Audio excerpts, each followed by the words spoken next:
That's right. All right, this is beginning 6-count Lindy Hop. We started with solo jazz. We did jazz square today. So we did, last week, we ended with tacky Annie's, 3 sets of them. So after the third one, we did cross, back, side, front. These are just walking steps.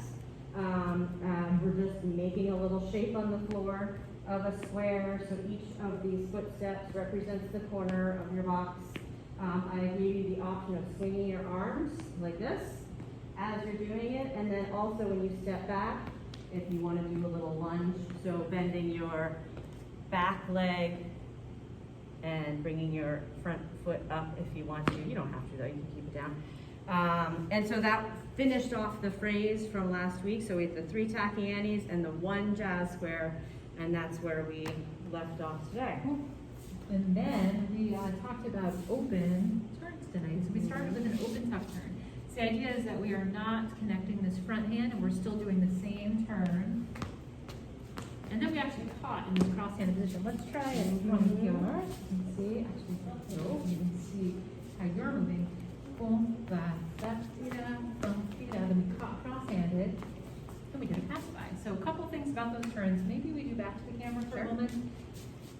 So for this tuck turn, maybe I go solo just for a moment. Talk about how leads, they do this thing where they're kind of twisting their center of their body. So you're doing a rock step, but you're moving, twisting to open up your follow when you're doing this tuck turn. You don't need to overthink it too much. It will come eventually, but that kind of helps to open up the follow as you're moving the right side of your body. Jen also pointed out, do you want to describe your hand situation that kind of was helpful? So the leads, so not only are they like hinging open and using their body to lead the follow on this open tuck turn, but on each place where you're redirecting the follow, you have to catch their energy and send them the other way. So if you just go out, they might just fly away. So instead you have to go out and catch their energy here. Then you're actually using kind of your hand and your wrist to come in, to bring them in. And then when you send them out, you're going to use that hand again to kind of give them a direction. So don't be afraid to use your wrist and your hand, and make sure that you're catching the follow's energy at each spot and sending them the other way. So in real time here, if we're not using this hand, right, I'm like catching her energy, catching here. That was a big one because we had some follows just kind of drifting off into space, and then using that energy to send your follow out.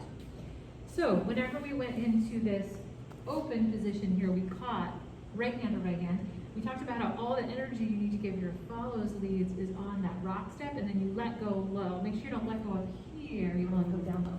Rock step, let go, right?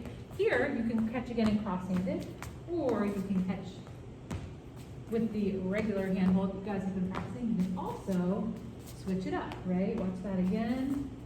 So here we do a pass by, and you can move it over to your right hand, and then you're doing cross-handed. You can also come back to closed position from that cross-handed. So maybe we show that back like this. Boom, back, da-dee-da, da-dee-da. You're just catching your follow. I think those were the big ideas. Oh, jockeying was the other idea. So we talked about starting a dance in order to connect with the music and with your partner. You can just leads, shift your weight forward, and back. As we're doing this, we're keeping our weight on the balls of our feet. So we're personally always forward. We're just actually switching our weight to one foot and then the other. And then when you're ready, leads, we're gonna do a rock step and go into whatever you are dancing. Yeah, I think that's it. That's everything. Good job. Good job. No flies tonight.